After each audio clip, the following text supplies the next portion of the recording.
game on the road against the Vikings, and we got the job done. I done told you time. We got the job done. We got the job done. I told you time and time again. Bye. W.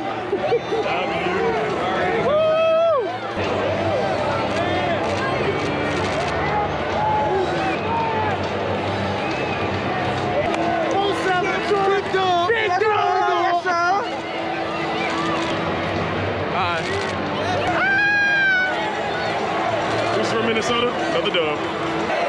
And we did it again. That's another dub. Another dub, man. Shout out to the young backs. They doing their thing. Into the final week of camp and one final preseason game as we have a few more days out here to wrap things up at Grand Park, joined by wide receiver Parris Campbell. It was a big day, Parris. A number of guys you got back onto the practice field. We're going to start with your quarterback. How good was it to see number 2 out there? Oh, it was great. Once I seen him take the field, you know, he just took the field with juice, energy. You could tell he was excited to be back out here. But it was good to see him out here catching the ball for him for sure.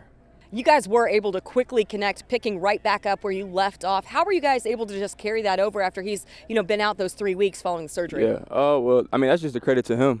Just the way, he's been approaching this camp. Obviously, he's not been getting the practice reps, but the walkthroughs, meetings, he's really been locked in and dialed in. So, he hasn't missed a beat.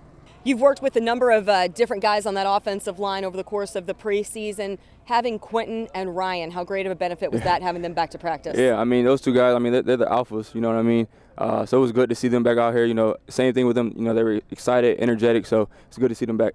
Camp, so much of a grind, of course, and this camp is a little longer, of course, than usual as we're going into, I believe this is now the 5th week. We've got a full month up here in Westfield. You have a game on Friday night, just played on Saturday. How important is it to have a scenario where you kind of have a bit of a quick turnaround in preparation going into the regular season? Yeah, I mean, we're going to have that week in the regular season, so I think it's just, like you said, it's about preparation, so that will be good for us, just kind of, get in that mode, get in that quick turnaround mode. So we got to lock in. We got to have 3 good days of practice, and we got to go get ready to play a game. So it'll be good for us. How much have you benefited from having all of these days out here, having the games, of course, as well, building your confidence back up after last year? Yeah, it's huge. I've been telling people all the time, like I need as many reps as I can get. Missing a whole season, it was tough for me. So just to be back out here is a blessing. To be healthy is a blessing.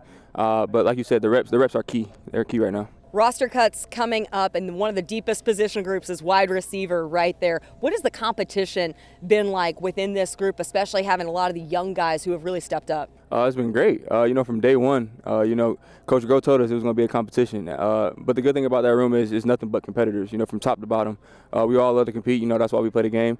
So it's good for us because that makes us better. When we take the field, we know we're competing, so it makes it better. Knowing how you guys want to start this season, you've got, of course, a gauntlet of a schedule, those first 5 games, not to look too far ahead, but how important was it to really get a true training camp experience and get these preseason opportunities? No, it was huge, especially, kind of for the younger guys too, myself included. But I was just talking to Pitt the other day, he was so amped up to play in the preseason game because he didn't get that last year, you know what I mean? So it was good for us. It's kind of, the season before the season. Like I said, it's all about reps, so it was good for the whole team. It's kind of wild to think you're now one of the veterans in that room. Of course, you have T.Y., who is the true vet, but yourself and Zach are 2 of those guys who are really mentoring and bringing up a lot of the younger guys in this group. Who has stood out to you in camp among wide receivers? Obviously, Mike Strong. He's a freak of nature. He's been making plays all throughout camp. But Desmond Patman is a guy that really got better over 1 year. You can tell he knows what he's doing. He's making plays. He's confident. His confidence level is through the roof right now. And that's a guy I've really been happy for because he's gotten so much better.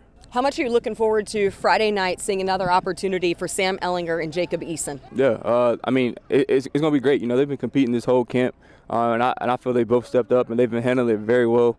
So it's just another game under the belt. It's, like I said, it's more reps, but it's good for them, man. They love to compete. I think they're doing a hell of a job. And a guy who's capitalized on getting a lot of the reps, certainly capitalized in that game against the Vikings, Ben Banogu. He was mic'd up for that matchup, and he had an outstanding game. Have a listen right here. Hey, dominate today. Have fun. Yes, sir. But dominate. Yes, sir. Bring it around town. Dolly! Hey! What's up? Big play day today. All day.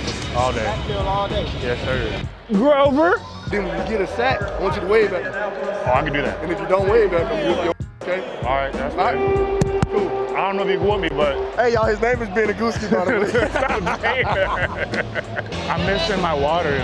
Everybody's got their water. Oh, you got a booger in the right side. Really? Right side. Are you just saying that because I have a mic? Do I really have a booger in my nose? Dang. I think that I'm playing good football at the right time, so just trying to continue to build on it. Pressure coming, Banogu. Ben Banogu in his third year on at TCU. He's been showing some better performances at camp, but it pays off here. Even today I was kind of like a little frustrated just because I didn't get all the sacks I wanted to or anything like that, but I caused pressure and I came back to the sideline and D-Buck was like, it's the small victories. You're making huge steps and stuff, just keep going at it. So just keep building on every day and every rep. Kellen Mond the handoff. And Ben Banogu delivers the pop. That's Rose who loses a yard or two. The most impressive thing tonight is Banogu on the edge and Pay on the edge. Again, pressure applied. Mond doing a good job of buying time, but while it's on a sack, that is on the coverage on the play. Banogu and Brown combined to force a 3-and-out for the Colts D. Yeah, both of those guys playing with great intensity. Although the work here at Grand Park has wrapped up, that final preseason opportunity for the Indianapolis Colts is Friday night at Detroit. That kickoff at 7 o'clock from Ford Field, and then the work commences back at West 56th Street in preparation for the 2021 regular season.